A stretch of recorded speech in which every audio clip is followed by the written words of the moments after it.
Bien-aimés en Christ, soyez les bienvenus sur la chaîne La Voix de l'Éternel Dieu, intitulée comme thème aujourd'hui « Nous n'avons pas de puissance contre la vérité ». Le deuxième texte de la circonstance se trouve dans le livre de Psaume, en son chapitre 25, du 1er au 10e verset. Psaume 25, 1 à 10. Examinons la parole de Dieu. Mais on Jésus Christ mi do nous mi do hodok poti gbe mauma vanvotonji. Bien-aimés dans le Seigneur Jésus-Christ, nous vous souhaitons la bienvenue sur votre émission préférée, La Voix de l'Éternel Dieu. Ewe no do hodo o hogo do korokoji do se do koroko mentewe. Nous discutons chaque semaine du thème en cours d'enseignement. Bon, hogo eji mi do hodo do etimbo no vimiton ramanu pa fe kudo hodo akpa ko nu konton hogo we mi do ronde panta nu gboa. Et le thème au cours de cette semaine, sujet à nos divers développements, est intitulé « Nous n'avons pas de puissance contre la vérité ». Ete gbeto kayin gbeto nu biblo mauton eblo elechigbon le maublo kanlilegbon khelegbon eblo gbeto gbon wa le maudegbon eblo gbeto gbon. Qui est l'homme? L'homme est la ressemblance, l'image de Dieu, conçue après la création de tous les autres êtres sur la terre. Donc mawo gbigbo eblo gbeto de so gbigbo gbeto so anoni no me mauton soya. Aujourd'hui, la question est de savoir, malgré que l'homme a été créé à l'image de Dieu, est-ce qu'il a conservé cette ressemblance jusqu'à la fin? Nous dirons non.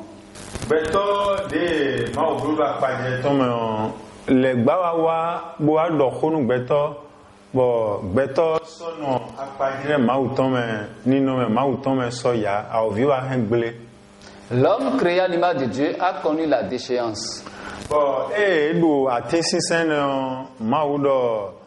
Mikpo gbetokpo mikuzo sino kpo do Genesi aton afotoni de besin konukun yo ma o yan gbetosi no tenton jipame. Ainsi l'homme fut chassé de la présence de Dieu.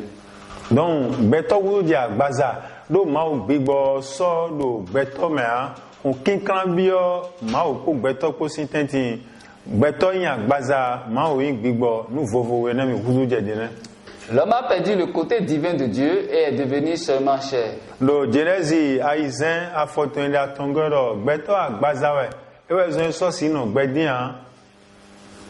Il est dit dans le livre de Genèse que l'homme est chair et il ne pourra pas vivre aussi longtemps ou éternellement.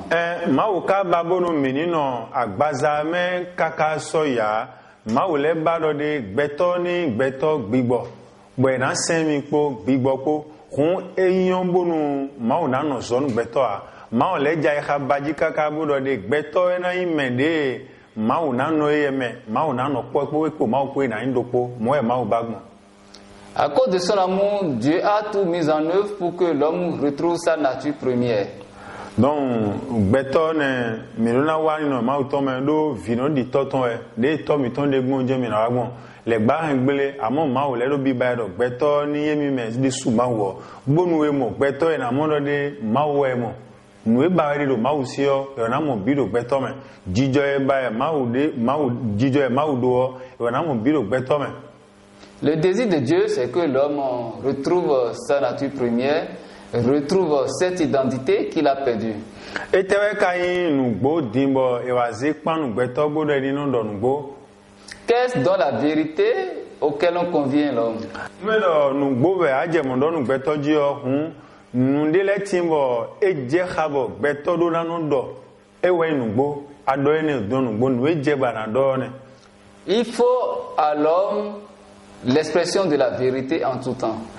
Nundele timbo gbeto do na bulu beno yo ne do nugbo nugbeto bulu ne do nugbo e nu do na bulu one. Il y a de ces actes que l'homme pose et qui doit s'aligner avec la vérité.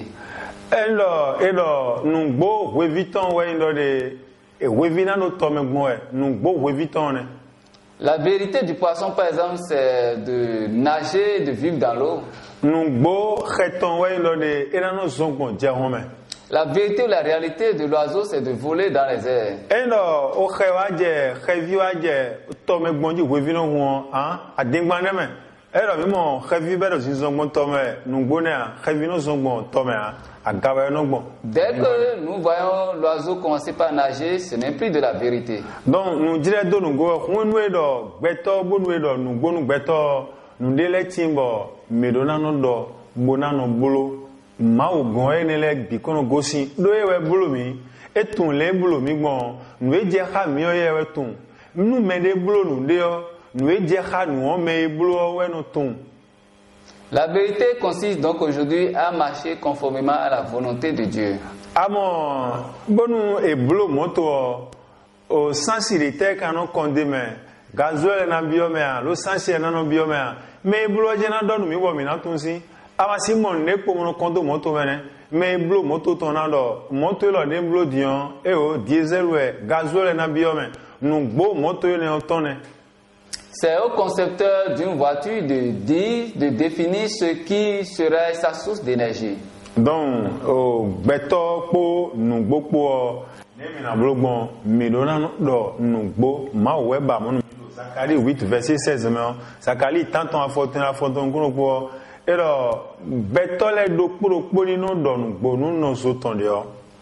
C'est pourquoi le désir de Dieu, c'est que nous disons la vérité. Ephésiens 6, moment de Paul, Aïsien, Fortune, les Wenego, et Ménisé, nous bodo si, de nos godibla, nous dossiers, nous ménager, nous bodo black, badjano, médéna, bonando yekpo, nous beaucoup benano, remidoté. Et l'apôtre Paul nous recommande de ceindre la vérité comme une ceinture à nos reins. En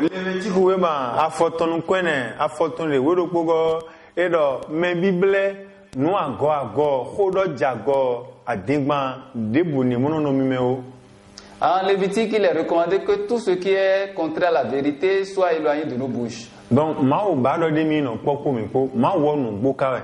We no ya do nu gbo do yo, Mao do popo we po ne. Aja dingbando ji yo Satani wa, akansi Mao go. Me da dingbando yo, ikansi Mao go. Dès que tu n'es plus dans la vérité, c'est que tu es du bord du Satan. Donc, dans me beto do na do nu gbo, no me kana do nu gbo, Mao nu gbo no eje mi na babo na hen, do ye tu mi dele o moto no hu mi de Mao nu gbo no we na no kumi gbo nu gbo le me. Ewe zongo Jesu do na se ye sinsen nu gbo ton se domi be na no remi gbo nu gbo le me amamo ye sinsen nu gbo ton beto agbaza ara si gbo nu gbo me nu gbo a si gbo Donc il est important pour l'homme de se laisser conduire par la vérité qui est Dieu par le biais de l'Esprit Saint. Do we ma e Paul na se do khlomanu le taton tewe afotonu kwantongo Paul dobodo untun weyon untun amo e kalo yeme amen edo agbazalan cheme do ndo juro bona wa nu ejiro bona wa nu gbo na ndo nu gbo amo nwa modo de edo yeme nu gbo do yeme. Dans l'épître de Paul aux Romains, l'apôtre a clairement dit que la vérité n'est pas accessible à lui avec sa volonté charnelle. Dion nous bigbotondi wazon agbazali gbetodi ba ni no me ma uton podini ma o ka ba ro gbeto indo ni no me emiton hun iye do ma o me beno do nu gbo boyin ma nu gbo no iye ni o je mi dere su mi na mo hwe chobo na je nu gbo doji de ba gun e ma wo de o e ma mo mi do agbazame ku mi si do nu gbo a gbeto ni wanu nu gbo a agbazame we de nu gbo choba na do ma o isi ye sinsan amo ewe no inu gbo bono zame gbo nu gbo me. Seul l'Esprit et la présence de Dieu peut nous aider à vivre dans la vérité. Autrement, nous n'y pourrons plus rien. Donc, dans betolona donugbo adavo mino kanchicha mepo ma onugbo nogbo ewe Jésus Christ dobodo mi jomi do Jean a photon ile atongo ero mi nanono yeme nano mi me do yeme vo mi si wa nu de bois. Et comme Jésus Christ l'a dit, il a dit demeurez en moi. Puisque sans moi, vous ne pourrez rien. Endo anakun moto me yo moto kun wa mo kwesi Pour conduire une voiture, pour se déplacer en voiture, il faut quelqu'un qui soit compétent pour conduire la voiture. Enu do anayi atikpato dewe anamo hwe me yo atikpa dewe anamo bona jakohe bona mo hwe chu bona atikpa.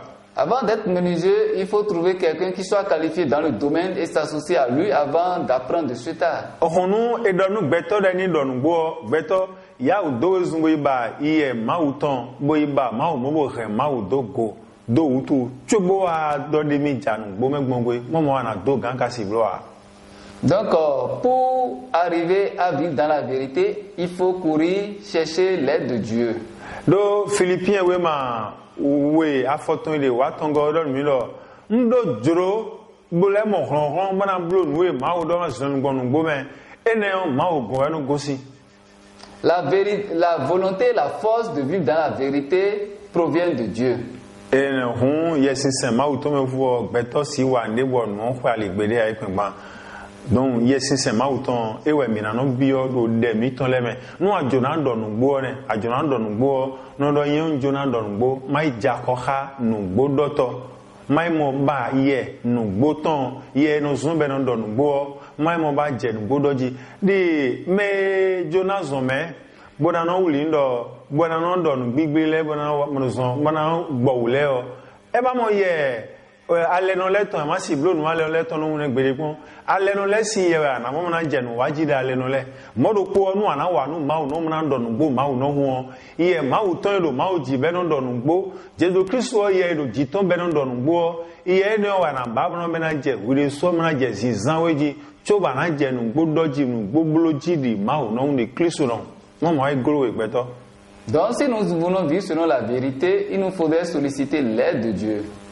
Amo me ma yin wa nu gbogbo na do a do nu gbo nu edo di do we lenu onu de leti mo no iteme me na do nu gbo nu de leti mo no ite nu akana do adigban diyan nu ene ana moyi agbaza ai honsin le nu gbo doto eno igbedo de igbeto ndo na do nu gbo menya nu e ma uzone ma ido adigban o viton bai mo dagbe ya o ma do nu gbo ma uton nu te baragbe opo diyan e ya na moyi me yin wanu ma wo ewe no do nu gbo amonu ayin wanu ai hon asi do nu gbo a o.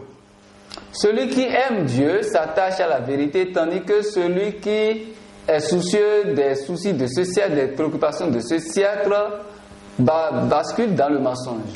Amo nu me ka do nu gbo bo ma yin wanu mi on eyan hu do de mi do adigban gbo mo adokun ai hon lo ton le bo ma o gbe wanu mi. Cependant, il est bénéfique pour nous de vivre dans la vérité et gagner la vie éternelle que de vivre dans le mensonge pour bénéficier des plaisirs éphémères de ce monde. Do wema makiton tanton afoton ile gbanton nu kundo kudo alete ka demenu edimo amo onwe do gbe lo mele bi ba ni don to e ka don ewe ndo de mete edo adingban bo mo kwe edo adingban bo mo kwe edo adingban bo mo azo bo ja dokunle bi adingban me kedewe nu e ma o gbe o ewe edo nu e ma o gbe o ewe bolo bo ja dokun do adingban me o ba ni don ton ka ibu no vi ete ka demenu e o fi ma o de do na gbon agbon agbo igbon fi bo ma dokun e hon lo tun le ba na kujo to gberopo. Que sert-il à l'homme de gagner toute cette vie si personne n'a rien? Dion nous aka ijo ma o do nous aka ku fiti aka no don agbe ma o do fi ma o jo do fi o boda mi kuna gbon fi ma o do amasi gbon ton do ne nu na isewo to me ma o we no to imo no hen ma o sewo to me ton do fi bo fi do ni gbon we no gbon do fi we amonu fi ro we ni gbon no ajo do fi o asi ku gogo sin gbe lo fi bo fi ire ma o do a o. Donc, qu'en sera-t-il de ton âme lorsque tu quitteras cette terre? Hun dandame mini todo nu gbogbo do vino di toton e me ma o vile o ye we no do nu gbo me no do adigban le o ye a o vi si vile do satani o e we no do adigban e si bi be no wa yin e we a o vi adigban lo dia ma o do nu gbo nu gbeto le gbodo mi du atisin lo minaku a o vi wa gbodo mi du o minaku a yen lo adigban no wa mo ganagana dia Donc nous on a dégbando yo wipo aovikpo nokpo gbigbo satani ton do webe ma gosin ai kun gbanji furo yo pe sewoto me o adengbano isewoto me aovigo no iro donle Apocalypse konukuno kwa foton il est tantongo. Donc il nous faudrait vivre dans la vérité, poursuivre la vérité, chercher la vérité, solliciter l'assistance du Seigneur pour pouvoir y arriver. Que Dieu bénisse chacun de nous. Nous vous remercions pour l'attention. Et que l'Esprit de Dieu puisse remplir et déborder nos êtres. Afin que nous puissions marcher dans la vérité maintenant et pour toujours. Au nom de Jésus-Christ.